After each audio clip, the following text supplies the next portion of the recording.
지난 6월 등록금 인하를 외치며 저마다 작은 촛불을 들고 거리로 쏟아져 나온 수많은 대학생들. 그리고 지금 이 순간까지도 전국 500여 곳에서 계속되고 있는 반값 등록금 시위. 날로 뜨거워지고 있는 대학 등록금 문제. 그리고 지난해 그 대안으로 마련된 등록금 심의위원회. 등록금 심의위원회이기 때문에 등록금 학교에서 제시한 등록금 예산안을 잡고 저희가 같이 심의를 하고 뺄 건 빼고 넣을 건 넣고 이럴 줄 알았는데 아까 말씀드렸듯이 그냥 설명의 느낌이었어요. 학교가 처음 생겼을 때부터 지금까지 일관된 하나의 입장은 등록금은 학생들이 결정할 수 있는, 등록금은 학생들과 협의할 수 있는 것이 아니다라는 거죠. 등록금 심의위원회가 의무화된 지 2년째. 그러나 대학가에는 아직도 진통이 계속되고 있습니다. 투명한 등록금 책정을 위해 만들어진 제도, 과연 제 기능을 다하고 있는 걸까요? 대한민국 입시의 치열한 관문을 통과하고 이제 막 대학생으로서의 첫걸음을 떼는 새내기들, 보는 것만으로도 가슴 벅차시죠. 하지만 이들에게는 앞으로 최소 4년 동안 매 학기 수백만 원의 등록금을 내야 하는 무거운 부담 또한 쥐어져 있는 것이 사실입니다. 반값 등록금에 대한 기대에 부풀어 있던 학생과 학부모들. 대체 무엇 때문에 등록금 문제는 쉽게 해결되지 못하는 것인지 시사기획맥에서 알아봤습니다. 지난 24일 서울에 위치한 한 대학의 입학식장. 대학 생활에 대한 설렘과 기대로 가득한 자리. 신입생들은 입시의 스트레스를 모두 벗어던지고 마냥 즐거운 모습인데요. 그러나 이제부터 감당해야 할 만만치 않은 등록금 탓에 학부모들의 걱정은 이만저만이 아닙니다. 여의치 않죠. 답답하죠. 지금 딸이 둘이 지금 대학을 하나 또 대학생이고 또 이제 신입생이 또 하나 들어왔는데 이게 부담스럽죠. 많이. 월급쟁이들은 그 테두리 안에서 생활하는데 조금은 좀 내렸으면 좀 더 기대를 했는데 생각만큼은 아닌 것 같아서 조금 실망스러운 면이 있어요. 고액의 등록금은 이제 갓 대학생이 된 신입생들에게도 빼놓을 수 없는 큰 부담입니다. 아니, 고등학교 때는 대학 가는 것까지만 목표였는데 대학교에서는 이것저것 생각해야 될 것도 많으니까 좀 어깨 좀 무겁죠. 좀 많이 고쳐줬으면 좋겠는데 학생으로서 부담스럽고 부모님한테도 좀 미안한 것도 있고 그래가지고 뭐 공립대랑 사립대랑 좀 많이 차이 나니까 그런 게 좀 부담스러운 게 있어요. 신입생들로 발 디딜 틈 없는 입학식장 한켠. 피켓을 들고 있는 한 여학생이 보입니다.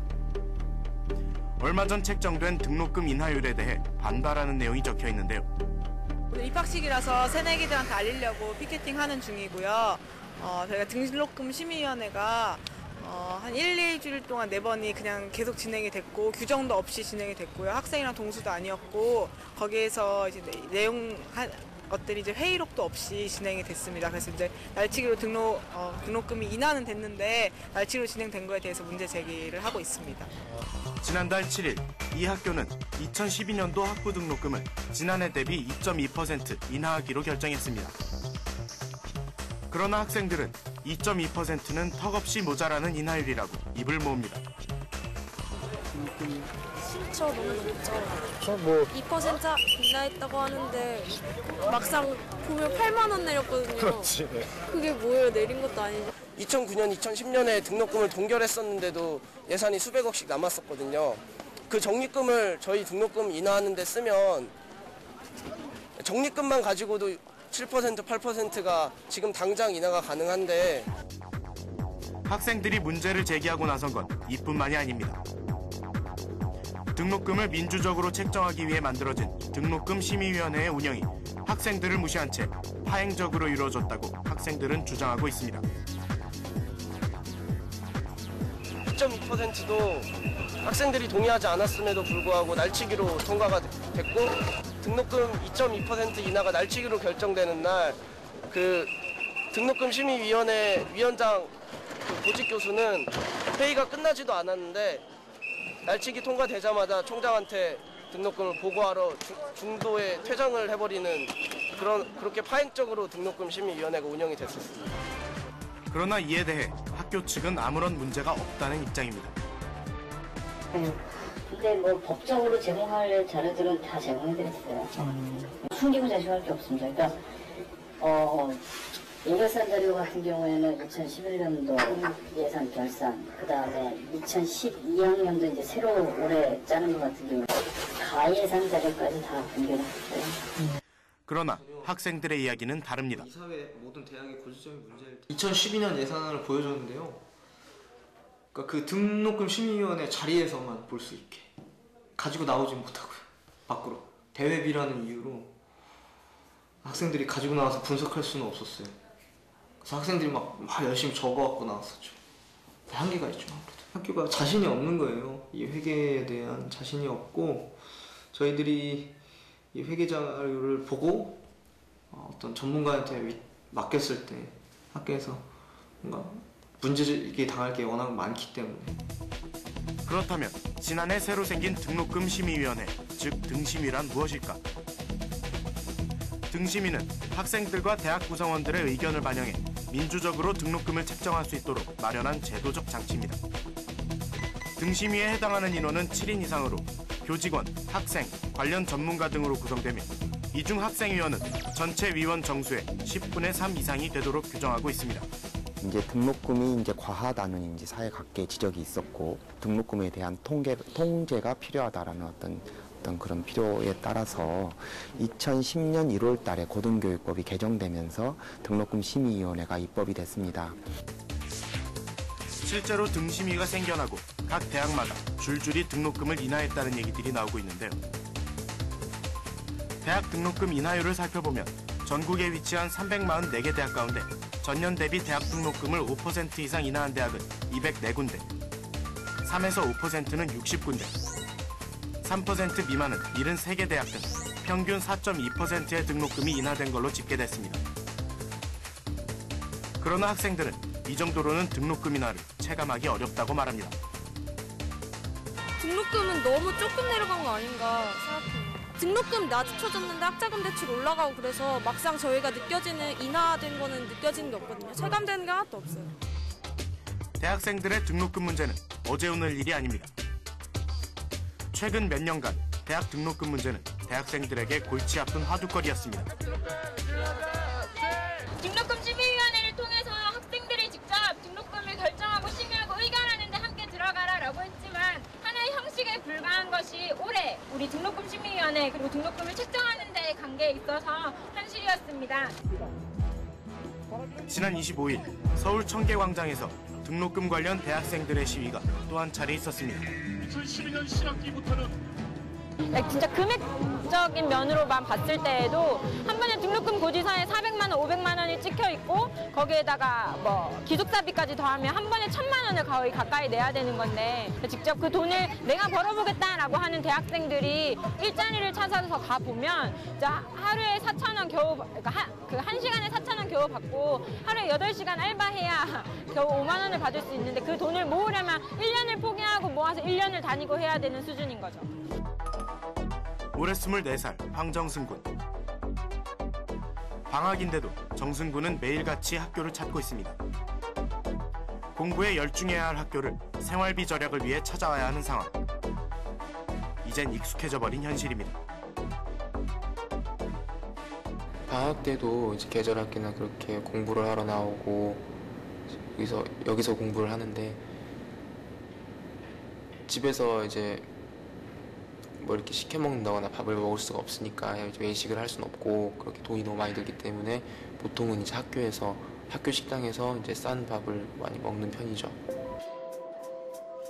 생활비를 조금이라도 아끼고자 매 끼 일을 저렴한 학생 식당에서 해결하지만 이젠 식당 밥값마저 인상돼 착잡한 마음입니다.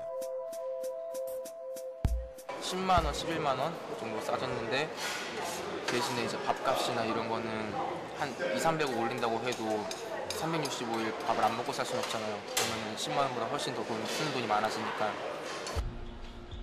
얼마 전에는 등록금을 벌기 위해 피를 뽑아 돈을 버는 임상실험 아르바이트를 하기도 했다는데요. 이런 처지에 놓인 학생은 비단 황군뿐만이 아닙니다. 실제로 사이트에 임상실험 아르바이트 공고가 올라오면 정승군처럼 지원하는 학생들이 적지 않게 몰리고 있다고 합니다. 많을 때는 한 80명, 적을 때는 한 50명 정도가 신청을 하더라고요. 열심히 해도 한 달에 60만 원, 70만 원 벌기가 좀 빠듯한 상황인데 한 50만 원 정도 큰 돈을 벌 수 있다라는 것은 이제 저도 지금은 다시는 하고 싶진 않지만 혹했던 거죠. 등록금을 벌기 위해 무작정 뛰어든 아르바이트지만 다시는 떠올리고 싶지 않은 기억이 됐습니다. 그냥 가서 제 카테터를 꽂고 피를 계속 뽑는데 이렇게까지 해야 되나? 라는 생각이 조금 들더라고요. 등록금이 좀 더 싸고 좀 제가 낼 수 있는 형편이 되고 생활비도 좀 넉넉했다면 이렇게 알바를 하면서까지 공부를 할 필요는 없었겠죠. 우리나라 고등교육법은 등록금 심의위원회에 대한 학생 구성원의 참여를 명시하고 있습니다. 하지만 의결권과 같은 실질적인 권한까지는 부여하지 않고 있는데요. 바로 이런 점이 학생들이 등록금 심의위원회를 무용지물이라고 평가하는 이유입니다. 지난 18일 교육과학기술부 정문 앞. 이곳에서 조금 특별한 시위가 벌어졌습니다. 서울의 한 대학교 재학생 100여 명이 모여 등심위의 파행 운영에 항의하며 벌인 408배 시위 모습인데요.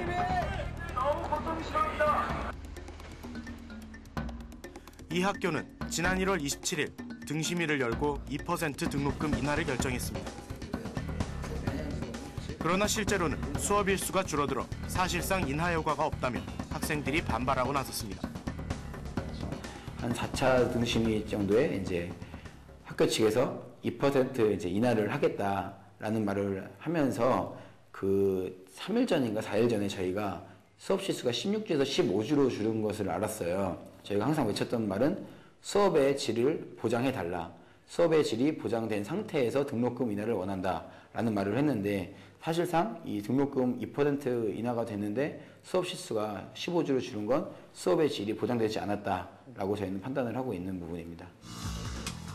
이후 열린 등록금 심의위원회에 학생들이 다시 들어가 항의해봤지만 회계장부와 전문적인 학교 측 서류들을 학생들이 파악하는 일은 쉽지 않았고 일일이 다 파악하기도 전에 학교 측이 등록금 심의위원회를 일방적으로 종료했다고 학생들은 주장하고 있습니다. 왜 학생들은 매번 학교 측에 끌려다닐 수밖에 없는 걸까요? 전문성 자체가 너무나도 틀리기 때문에 학생들이 등록금에 대해서 접근을 하기가 사실 굉장히 불리한 상황이고요. 학교 측에서는 그래서 매년 어떻게 보면 학교 측에서 많이 이겼었죠. 네, 그 부분.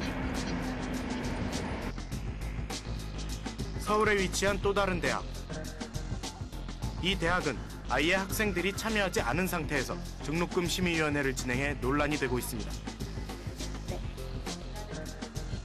외부 감사를 학생이 선정하고 등심위 의결권을 보장하라는 총학생회의 요구를 학교 측이 받아들이지 않으면서 등록금 심의위원회가 제대로 진행되지 못한 겁니다. 이런 답변으로 학생들의 의견이 모아지고 있죠. 12월 말부터 학생들이 등록금 심의위원회 구성에 대한 요구안을 학교에 전달을 했었고 학교가 그 요구안에 대해서 뭐 안 된다는 공문 그리고 학생들과의 협의를 통해서 안 된다는 답변 그런 것들을 계속 낸 상태에서 저희도 이제 계속 그 요구안을 실현해 달라고 이 요구안을 반영한 등심위를 만들자고 요구를 했어요. 그리고 이제 등록금 고지일이 다가올수록 학교도 급박해지는 거죠. 그래서 결국에는 몇 월 며칠에 등심위를 하겠다라고 저희한테 통보를 했고 그래서 결국은 학교위원과 학교가 선임한 제3자 1명만 데리고 7명이서 등심위가 4차례가 진행이 됐었죠. 결국 학생들은 첫 단추부터 잘못 끼워진 등록금 심의위원회의 유명무실함을 꼬집고 있는 건데요. 학생들의 이런 주장에 대해 학교 측의 입장을 듣고자 찾아갔지만 무슨 이유인지 기본적인 사항 외에는 답변을 거부했습니다. 또 안 들어가서 1차 때 논의부터 다시 2차, 1차 때 논의부터 다시 3차 때 하고 이런 식이었어요. 근데 학생 일정이 있잖아요. 더 이상 미루면 더 이상 미룰 수 없죠. 저희가 알고 있던 전에도 제일 늦게나 이러고 지금 늦게 나왔거든요. 기다릴 때까지 기다렸어요. 저희는 학생들하고 논의하면서. 등록금은 그냥 우리 마음대로 책정하는 거다. 거기서 그냥 학생들이 한두 마리 옆에서 얘기해라. 올해 니네 요구안이 뭐고 뭐 얼마나 힘든 학생들이 있는지 한번 얘기라도 해봐라. 사실 그런 맥락인 거예요. 같이 등록금을 같이 논의하는 거를 명시하니까 뭔가 있어 보이는데 정말 작년과 올해 모든 학교 사례가 보여주는 건 등심인 정말 껍데기밖에 없는 자리다라는 부분인 거거든요. 등록금 심의위원회가 의무화된 지 2년째. 그러나 여전히 대학가마다 진통이 잇따르고 있는 가장 큰 이유는 무엇일까? 전문가들은 등록금 심의위원회 내에서 학생의 영향력을 실질적으로 보장할 장치가 없기 때문이라고 말합니다. 등록금 심의위원회 규정을 제대로 준수하지 않는다 할지라도 처벌이나 제재 조항이 굉장히 미약하기 때문에 이 부분에 대해서 학교들이 준수를 하지 않을 우려가 굉장히 큽니다. 그래서 이것을 일단 교과부가 강제할 필요가 있다라는 생각이 들고요.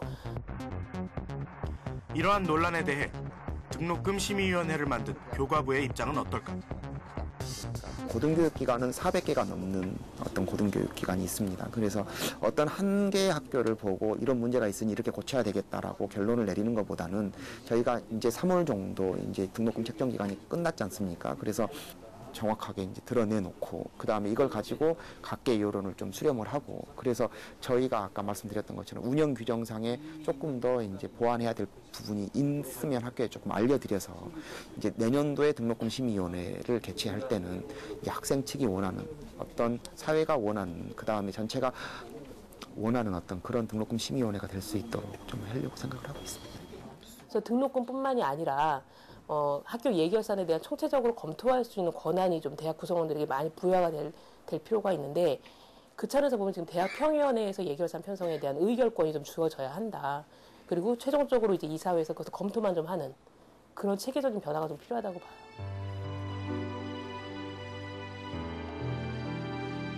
대학생들의 외롭고 힘든 108배는 오늘도 계속되고 있습니다. 등록금 1000만 원 시대가 어느덧 익숙해져 버린 대학가. 그리고 해마다 되풀이되는 대학생들의 호소. 등록금 문제는 결국 해마다 반복될 수밖에 없는 걸까요? 학교에서 뭐 크게 신경을 쓰진 않겠죠. 근데 어쨌든 학생들의 등록금 문제가 심각하구나. 학교에서 어떤 방안을 내세울 수 있을지, 어떻게 하면 등록금 부담을 좀 완화할 수 있을지 학생들의 입장에서 좀 생각을 해주시기를 바라는 마음.